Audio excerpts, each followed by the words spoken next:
habiéndote glorificado, Señor, a través de los cánticos, a través de las ofrendas también, Señor. Te pido ahora que tu Espíritu Santo nos hable, danos entendimiento para comprender la profundidad de la revelación bíblica, Señor.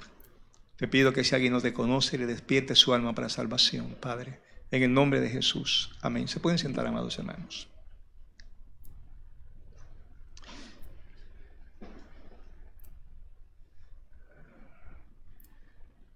Coelet es un término hebreo que significa simplemente el predicador o el mensajero. En el tiempo del Antiguo Testamento era el término que se utilizaba para aquel que en la sinagoga, o aquel que delante del pueblo en este caso, hablaba a la asamblea, al grupo de creyentes. Así que vamos a hablar hoy del mensaje de Coelet, pero Coelet en español es Eclesiastés. Así que vamos a hablar del mensaje de Eclesiastés. Y en realidad lo escribe, o el predicador, en este caso es Salomón, el hijo de David. Y su exposición, su mensaje, va a estar dirigido al tema de la vida. Es una antropología bíblica. ¿Por qué estamos vivos? ¿Para qué estamos vivos? ¿Quiénes somos? Pero además, el significado de la vida. Es una disertación de la vida, donde el tema bien pudiera ser, ¿vale de algo lo que hacemos? Y cuando usted lee Eclesiastés, el versículo 1 dice, palabras del predicador hijo de David, rey en Jerusalén. Y el versículo 2 dice, vanidad de vanidades, dijo el predicador, vanidad de vanidades, todo es vanidad. Esa palabra vanidad lo que significa es la brevedad de las cosas. Significa también algo vacío, algo inútil, pero aparte de inútil o vacío, más bien el sentido es lo breve de las cosas, lo breve de la vida. Y en realidad ya el texto nos quiere estar llamando a entender que la vida se escapa, que la vida no es tan larga y que al fin y al cabo todo lo que hacemos no tiene tanto provecho que nos acompañe todo el tiempo. Y por eso viene el verso 3 con esta pregunta: ¿qué provecho tiene el hombre de todo su trabajo con que se afana debajo del sol? Está hablando un rey, el rey más rico de la historia bíblica. Está hablando un rey en una posición social muy elevada. Está hablando Salomón, un hombre sabio que ha recibido la bendición de Dios en su vida. Su reino fue el reino más grande de todos los reyes de Israel y donde hubo más paz y prosperidad. Y ese hombre está diciendo, ese predicador en este caso, ese predicador está diciendo, ¿qué provecho? ¿Qué provecho tiene lo que he hecho? ¿Qué provecho tiene lo que hago? Pero noten bien el término debajo del sol. Es para indicarnos, estoy hablando sobre lo que pasa en esta tierra, debajo del sol. En la esfera humana, debajo del sol, y luego va a poner muchos ejemplos de que lo mismo le pasa al rico que al pobre, se juntan en la muerte. Porque cuando los ricos se mueren, no suena una música celestial. Se muere el rico y se muere el pobre y pasa lo mismo, se murió. Por lo tanto, la gente por más que se afana, y luego habla también de muchos ejemplos, de que muchos que ahorran para que otro aproveche, muchos que guardan para que no disfrutarlo. Y es la verdad, es la verdad. Tanto esfuerzo, pero al final no pasa nada. No es un mensaje negativo, sino una pausa para que entendamos que la vida es breve, que la debemos vivir lo mejor posible, pero sacando lo mejor de ella más allá de lo que pasa debajo del sol.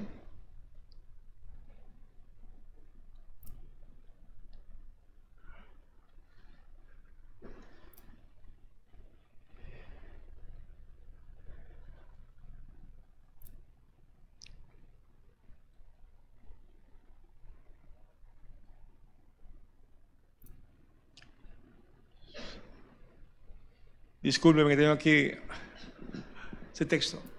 Y al final, capítulo 12, el predicador dice, el fin de todo el discurso oído es este. Él ha hablado, el texto anterior habla, ¿para qué escribir tanto? ¿Para qué investigar? Es fatiga la carne. Al final dice, el fin de todo el discurso, lo que yo he hablado, todos estos capítulos anteriores, lo que he dicho en mi vida, lo que he escrito en mi vida entera, este es el fin del discurso. Teme a Dios y guarda sus mandamientos, porque esto es el todo del hombre. Debajo del sol, esto es el todo del hombre. En realidad, la gente elige cómo vivir. Tú eliges cómo quieres vivir. Tú eliges qué corriente de pensamiento elegir. Pero en términos bíblicos, hay solo dos posibilidades. En la visión del hombre, de entender al hombre, el conocimiento del hombre, antropología, en forma secular, donde se trata de explicar al hombre cómo vive la sociedad, las influencias de la sociedad. El hombre desde el punto de vista de lo que las ciencias sociales dicen, pero sacando a Dios del medio. La idea siempre es sacar a Dios del medio. Porque esa es la corriente de este mundo y esa corriente del mundo está gobernada por Satanás. Las ciencias siempre tratan de sacar a Dios del medio. Dios no está jamás en una ecuación que tenga que ver con una explicación de la conducta humana. De hecho, la antropología, cuando habla del origen del hombre, habla de la evolución. Quiere decir que para esa ciencia, el hombre es el resultado de desarrollo de una casualidad de la selección natural. No hay espacio para Dios. Y por tanto, como no hay espacio para Dios, ya desde ese momento no hay responsabilidad. Se anula la responsabilidad. Se anula la visión espiritual y se anula el pensar más allá de esta vida. Porque si no hay Dios y si no hay alma y si no hay espíritu, entonces la vida única es esta. Y si esta es la única vida que tenemos, bueno, pues como dice la Biblia en otra parte, comamos. ¿Cómo es? Bebamos. Comamos. Que mañana moriremos. En otras palabras, no hay nada. Así que como no hay nada, dale para allá. Disfruta lo mejor que tú puedas, que no pasa nada. Después que tú te mueres, no pasa nada. Porque tú descendiste de una evolución. No pasa nada, no hay Dios. Es una de las ideas que el diablo ha instigado en la mente del hombre, porque sabe que si instiga en la mente del hombre que no hay Dios, entonces el hombre no tiene freno en cuanto a su conducta. Ahora, la antropología bíblica no es otra cosa que la explicación que Dios dice de quién tú eres. Fuiste creado, que tienes alma y espíritu, y que esa alma y espíritu son eternos, y que más allá de esta vida siga habiendo más vida. Esa es la antropología bíblica. Así es que la gente puede escoger lo que quiera. La gente puede elegir que no hay Dios, evolucionamos, no hay Dios. O la gente puede decidir que hay un Dios. Y vivimos de esa manera. Ahora, ¿por qué debemos considerar esto? La Biblia dice, porque Dios traerá toda obra a juicio, juntamente con toda cosa encubierta, sea buena o sea mala. Así como no te puedes escapar de la muerte, tampoco el hombre se puede escapar al juicio de Dios. Dios traerá todo lo que has hecho, lo que has vivido, lo encubierto, lo que nadie sabe, lo que pensabas que nadie iba a enterarse, pues Dios lo sabe hace tiempo. Sea buena o sea mala. En otras palabras, el hombre tiene que dar información de su vida, tiene que darle a Dios datos, no porque Dios no lo sepa, sino para que el hombre entienda que Él sí lo sabe. Y los libros serán abiertos, dice la Biblia.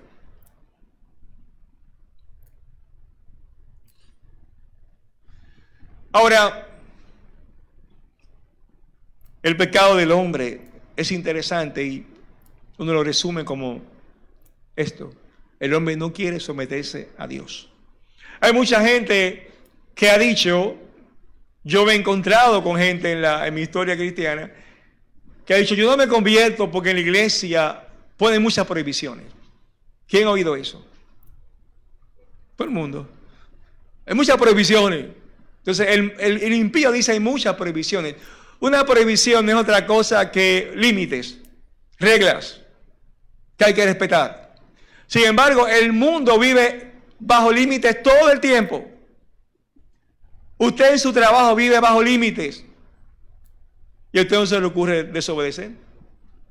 Porque si usted no quiere someterse a Dios, ¿por qué se somete al trabajo, en la oficina, y a las leyes de la oficina? Si usted no se somete a Dios, ¿por qué se tiene que someter a las leyes del club, o a las leyes de tal restaurante, o a las leyes de tal lugar? Pero usted se somete porque no quiere que lo voten del club, no quiere que lo voten del trabajo. Ah, pero está dispuesto a que te voten del reino de los cielos. Es una ironía. Vivimos en una relación de subordinación siempre, es común. No es verdad que en su casa los muchachos hacen lo que quieren. Ellos quisieran, pero mientras son hijos, bajo el techo, están subordinados. No es verdad que usted cuando se casa dice, me voy a casar y va a hacer lo que quiera. Está subordinado. Se acaba el matrimonio. Se acaba el matrimonio. Ah, no, que yo soy la cabeza del hogar. Vete ya lo que tú quieras para que tú veas lo que te va a pasar. Te va a descocotar. En todo hay sujeción. En el ámbito de la educación, tú vas a la universidad, dice, me gradúo cuando quiero, no estudio nada, no respeto y no leo. Hágalo, a ver si se va a graduar. Usted vive debajo de sumisión. Usted no puede ir a un avión, coger un vuelo y pararse en el centro del pasillo. Si se subordina a la ley de cómo debe estar sentado, lo arrestan. Tiene que someterse. La vida es así. Es la vida normal. Todos estamos subordinados a las leyes y sin embargo no nos queremos someter a Dios. Es la ironía del hombre. Ese es el pecado del hombre. Nos sometemos a leyes que atentan contra nuestra salud. Nos sometemos a leyes que son indignas. Nos sometemos a leyes que son antiéticas. Y sin embargo, no nos sometemos al Dios que nos ama y cuya palabra es para bendecirnos. Es el pecado del hombre y la necedad del hombre. Prefiere el hombre seguir su propio camino. Y lo interesante es que al final, esa gente que dice que no quiere estar en Cristo porque hay que someterse, vive sometido a otras cosas. Otros sometidos al alcohol, sometidos a la droga, otros sometidos a los vicios. Y el único que liberta es Cristo. Eso dice la Biblia.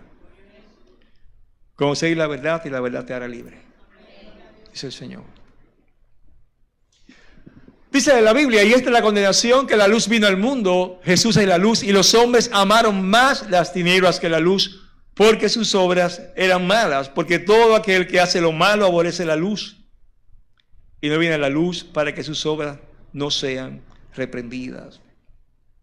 No queremos oír de Jesús, no queremos oír las Escrituras, no queremos oír la verdad, no queremos oír los mandamientos de Dios, porque queremos hacer nuestra propia voluntad. Queremos seguir nuestro propio camino.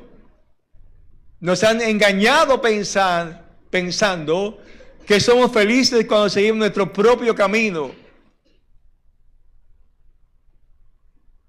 Y no es cierto, porque a veces no sabemos cuál es el mejor camino, a menos que lo aprendamos. Una de las cosas más tristes de este tiempo es que en los Estados Unidos, ustedes lo he dicho muchas veces, usted lo lee también en la prensa, usted lo puede investigar, hay ya hospitales, uno en Boston que supuestamente es de los más famosos, que están haciendo operaciones de histerectomía a niñas menores que dicen que son niños. Están cambiándole el sexo a niños que dicen que yo soy una hembra, yo soy un varón con 5 o 6 años, ni sabe lo que están diciendo.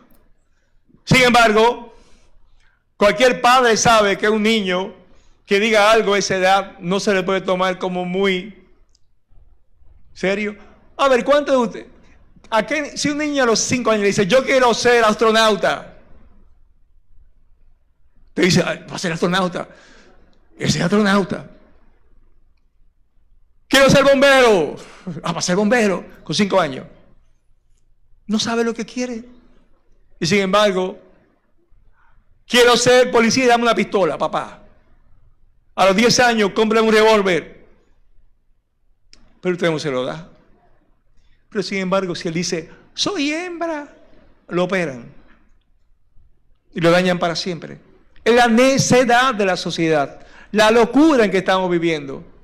Pero lo peor es que un hospital en Boston publicó y luego, huyendo, lo borró, un video donde decía que los niños, oiga bien, porque esto está de película, que los niños desde el feto saben lo que quieren ser. Lo borraron huyendo, porque la gente dijo, ¿qué? O sea, que el niño desde el feto dice, yo soy hembra, yo soy varón. O sea, ¿qué pasa? ¿Qué pasa? Esta es la necedad en que vivimos.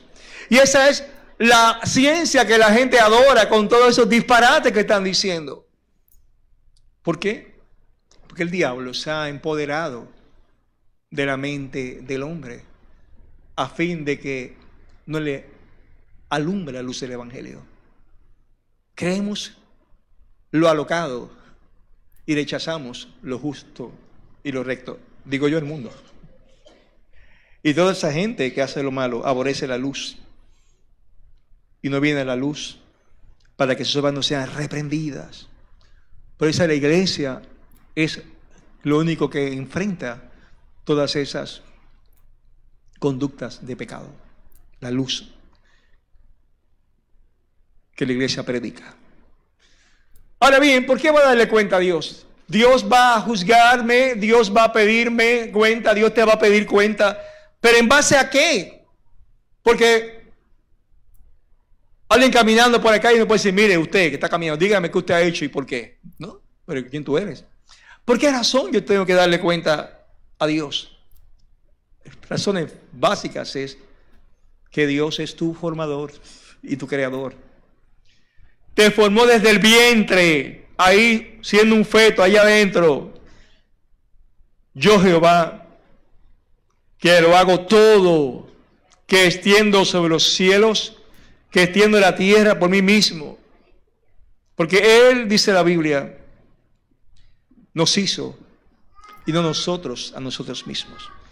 Porque somos pueblos suyos y ovejas de su prado. Y Zacarías 12:1 añade diciendo que Dios forma el espíritu del hombre dentro de él. Él es el creador, Él es el dueño. Tú no serías si no porque Él te ha creado. Aunque la antropología mentirosa de la ciencia dice que tú eres fruto de una casualidad, de un conjunto de átomos y de moléculas que se desarrollaron, todo eso es mentira. Obvio. Dios te creó a su imagen y semejanza. Y como Dios te creó, y como Dios te sostiene, Él tiene derecho a pedir cuentas, porque Él es tu dueño. Un buen dueño, un papá bueno. Abba, Padre. Aleluya. Así que dice el predicador, alégrate, joven. Esta es una ironía. Alégrate, joven, en tu juventud y tome placer tu corazón en los días de tu adolescencia y anda en los caminos de tu corazón y en la vista de tus ojos. En otras palabras, haz lo que tú quieras, dale para allá. Pero sabe que sobre todas estas cosas te juzgará Dios. Tenlo presente, que sobre todas las cosas que hacemos, no escaparemos a darle cuenta al Creador. Lo interesante es que Dios no nos obliga. Dios no te obliga a ser cristiano. Dios no te obliga a amarle. Dios te invita a que le ames. Dios te revela lo que puedes hacer que es beneficioso para ti, pero jamás te obliga. Está en tus manos. ¿Saben? Vemos que en el Edén, cuando Satanás estaba tentando a Eva, no aparecieron defensores para decirle a Eva, Eva, el diablo es un mentiroso. No. Ninguna alarma. Nada de eso. En otras palabras, Dios le dio un mandamiento al hombre y Dios espera que el hombre lo obedezca. ¿Es cuánto? Así es que Dios ha dejado instrucciones para que vivas, mandamientos para que vivas, palabras para que vivas. Son para ti, para tu alma, para tu corazón, para que tengas sabiduría e inteligencia, para que tengas prosperidad, para que vaya bien tu negocio, tu matrimonio, la crianza de tus hijos, tu salud. Dios te ha dejado palabras. Si las obedeces, solo serás bendecido. Pero es tu decisión. Oye bien, es tu decisión. Sé inteligente. Porque Él te va a juzgar. Pero Dios, habiendo pasado por alto los tiempos de esta ignorancia, ahora manda a todos los hombres en todo lugar que se arrepientan. Por cuanto ha establecido un día en el cual juzgará al mundo con justicia por aquel varón a quien designó, dando fe a todos con haber levantado de los muertos. Jesús es quien va a juzgar a todos.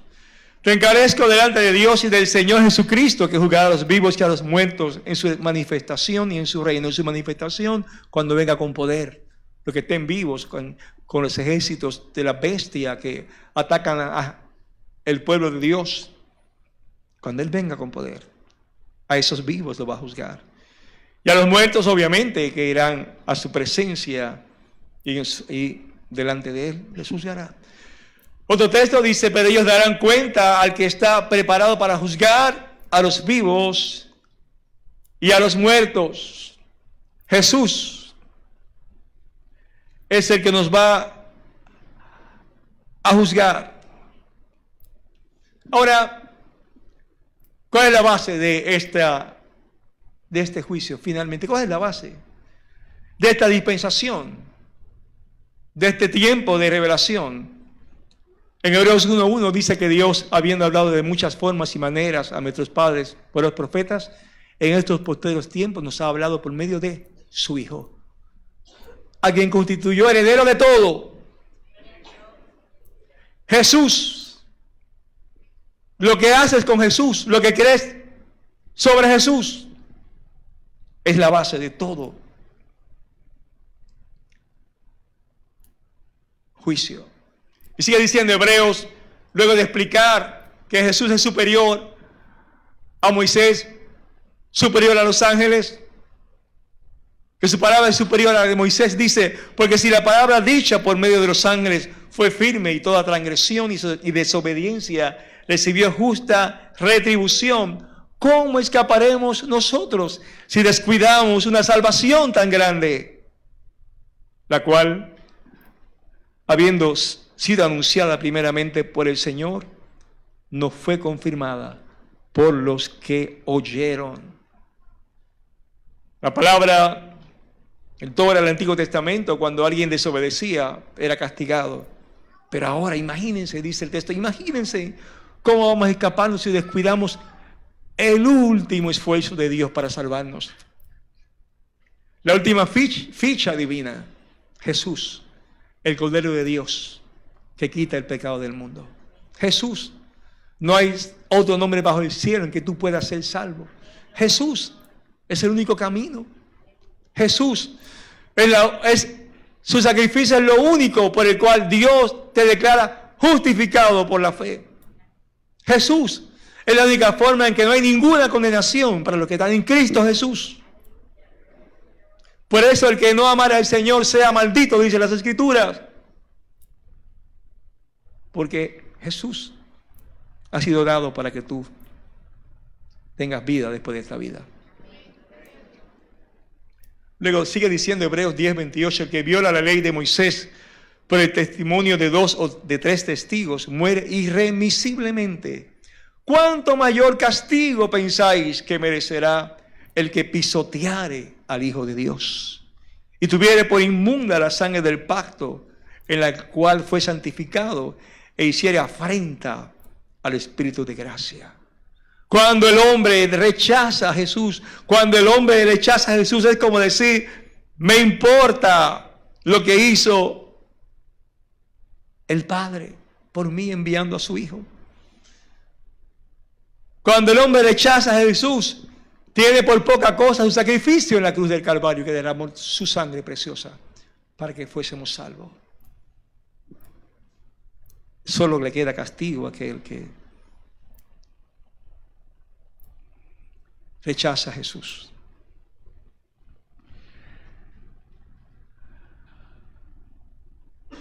Ahora, el hombre puede vivir como quiera, a pesar de que Dios ha provisto tan extraordinaria bendición para ti, no solo ahora, sino luego de esta vida, porque la piedad para todo aprovecha. Sin embargo, hay gente que puede elegir vivir en la carne, puede elegir sembrar para la carne o para el Creador. Y saben que lo que yo voy a decir a algunos les va a parecer extraño, pero hay gente que le va bien sin Cristo. En términos de lo humano le va bien. Por ejemplo, aquel hombre que dice la Biblia que rompió e hizo más grande sus almacenes y luego dijo, muchos bienes tiene. No estaba mal, estaba full, estaba contento. Solo tenía un problemita. Cuando Dios le dijo, necio, esta noche vienen por tu alma. Tenía un problemita. No se había preparado para darle cuenta a Dios. Y aquel hombre de quien Lázaro comía de las migajas de su mesa, estaba bien, rico, full. Lázaro ahí tirado, ese pobre. Solo tenía un problema. Y cuando se murió, se dio cuenta. Dice que despertó en el Hades, en una llama de fuego. Mientras tanto le fue bien. Al hombre le puede ir muy bien hasta que tenga que darle cuenta a Dios. Pero el cristiano le va también, le puede ir muy bien ahora y muy bien después. Y para el cristiano nunca hay tiempos malos, porque el gozo del Señor nos fortalece. Estamos contentos con y sin. Estamos contentos cuando sucede y cuando no sucede. No depende de nuestro gozo de las posesiones materiales. Absolutamente no. Estamos enfermos y damos gracias. y estamos sanos y también damos gracias. Tomamos las cosas en acción de gracias. Porque sabemos que debemos dar gracias en todo, dice las Escrituras. Y lo hacemos con gozo. Gloria al Señor. Asaf, el salmista Asaf, dice, Salmo 73 dice, porque tuve envidia de los arrogantes, viendo la prosperidad de los impíos. ¿Los impíos prosperan? Esa es la prosperidad de los impíos. Y los cristianos prosperan. Son diferentes prosperidad. Porque no tienen congoja por su muerte. Su vigor está entero. No pasan trabajos como los otros mortales, ni son azotados como los demás hombres. La soberbia le corona. Los ojos le saltan de gordura. Bueno, ahora la gente quiere estar flaca. Eso hay que quitarlo de aquí. Logran con creces los antojos del corazón. Se mofan y hablan con maldad de hacer violencia, ponen su boca contra el cielo y su lengua pasea la tierra. Leí el Salmo 73. Él está diciendo, se ve bien, todo parece chévere, oye, qué bien le va, no tienen problema.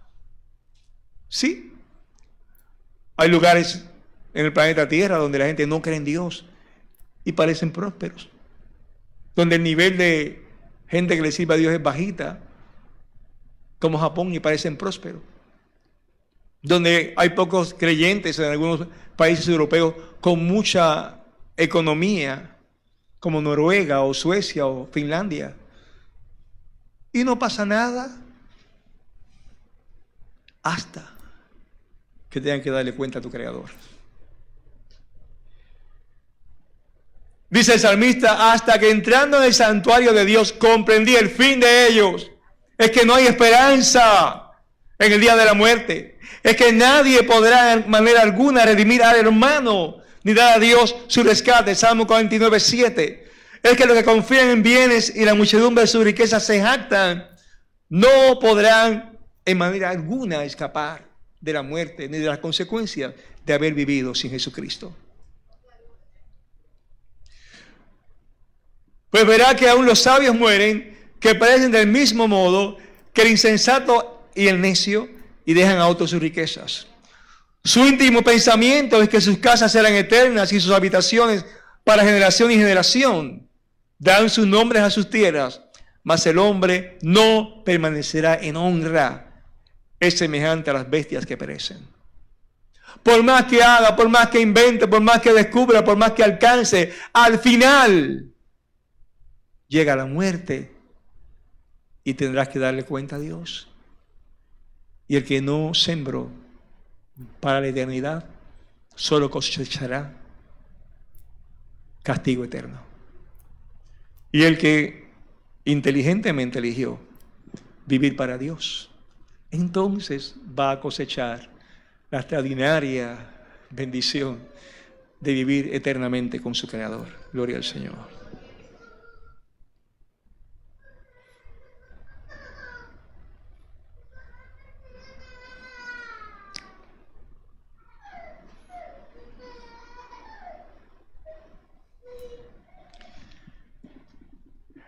Y vi un gran trono blanco y al que estaba sentado en él, de delante del cual huyeron la tierra y el cielo, y ningún lugar se encontró para ellos. Es el juicio final.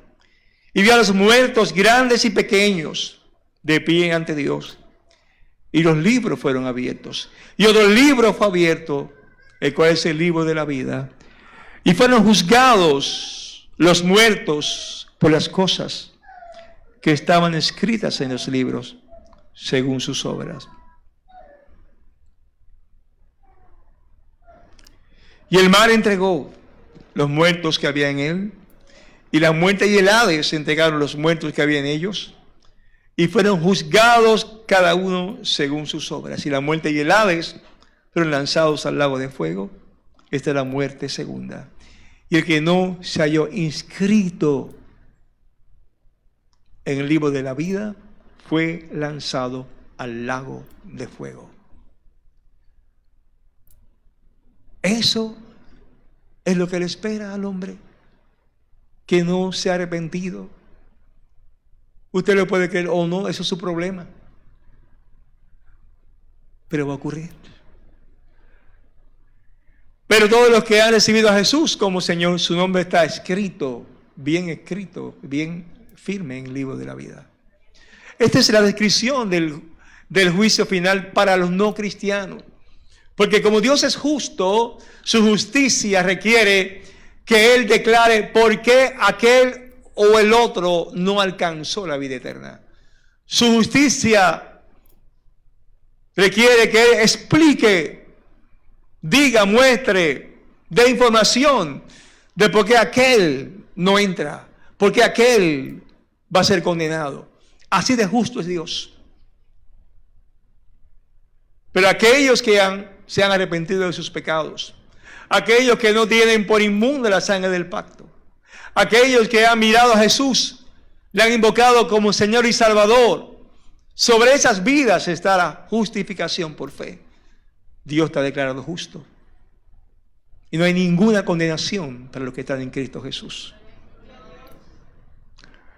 Allí tú no vas a estar si recibiste a Jesús. Allí yo no voy a estar, porque Cristo es mi justicia. Eso nos llama a hablarle y predicar a los que no han conocido a Jesucristo. El creyente genuino solamente va a ir al tribunal de Cristo. Sí, es un juicio de recompensas, pero no de condenación. Pero aquel que no ha recibido a Jesús, tristemente va a ir al juicio del trono blanco, que es para condenación. Al fin y al cabo, vivimos esta vida con la oportunidad de responder al Evangelio, a las buenas nuevas de salvación. El que cree en el Hijo tiene vida eterna. Pero el que rehúsa creer en el Hijo no verá la vida, sino que la ira de Dios está sobre él. ¿Cómo quieres vivir la vida? La vida la podemos vivir en plenitud solo en el Señor. Disfruta tu familia, pero acuérdate que al final darás cuenta a Dios. Disfruta de tu hogar, de tus hijos, disfruta de lo que Dios te permite tener, pero recuerda que al final le darás cuenta a Dios. Dios quiere bendecirte y de hecho dice la Biblia que nos ha dado bendición con toda bendición en Cristo Jesús en lugares celestiales. Nadie te ama más que Dios. Así es que Él quiere que vivas una vida abundante en Cristo Jesús y que al final, cuando llegue el momento que Dios estableció, que es tu partida, llegues a su presencia. Estemos todos en pie.